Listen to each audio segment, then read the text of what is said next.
রহস্যময় অ্যান্টার্কটিকা মহাদেশ নিয়ে মানুষের কৌতূহল আজন্ম। বরফ ঢাকা এই অজানা জগৎ নিয়ে আমাদের আছে নানা জল্পনা কল্পনা। ভিনগ্রহী প্রাণীর উপস্থিতি থেকে শুরু করে হারিয়ে যাওয়া সভ্যতা কিংবা মহাজাগতিক কোনো অজানা শক্তির গোপন কেন্দ্র, সবকিছুর ইঙ্গিত যেন মেলে এই শীতল নিঃসঙ্গ ভূখণ্ডে।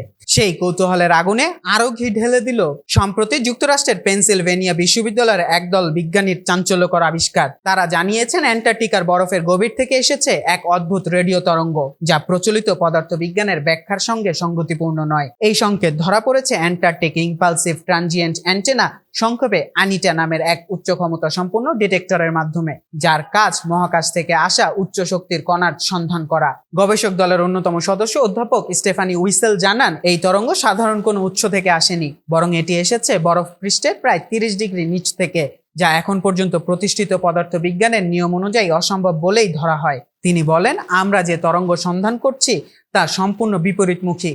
এ ধরনের সংকেত আগে কখনো দেখা যায়নি। এটি এমন কিছু চার্জবিহীন কণা থেকে এসেছে যাদের ভর অত্যন্ত ক্ষুদ্র এবং যেগুলো সাধারণত শনাক্ত করা প্রায় অসম্ভব। প্রথমে গবেষকরা নিউট্রিনো কণার সন্ধান করছিলেন, আর সেই গবেষণার মাঝেই ধরা পড়ে এই সংকেত, যার প্রকৃতি এতটাই অস্বাভাবিক যে বিজ্ঞানীদের কাছে তা এখন একেবারে নতুন এক ধাঁধা। এখন পর্যন্ত বিজ্ঞানীরা এই তরঙ্গের উৎস সম্পর্কে নিশ্চিত নন, তবে তাদের আশা ভবিষ্যতে আরো উন্নত প্রযুক্তি, বিশেষ করে পেভিলিও নামের ডিটেকশন সিস্টেম ব্যবহারের মাধ্যমে এই সংকেতের প্রকৃত উৎস ও প্রকৃতি সম্পর্কে পরিষ্কার ধারণা পাওয়া যাবে। এই ধারণা নতুন করে প্রশ্ন তুলেছে অ্যান্টার্কটিকার বরফের নিচে কি লুকিয়ে রয়েছে। শুধু ভূগোল নয়, কি এমন শক্তি রয়েছে সেখানে যা পদার্থবিজ্ঞানের দীর্ঘদিনের ধারণাকে চ্যালেঞ্জ জানাতে পারে।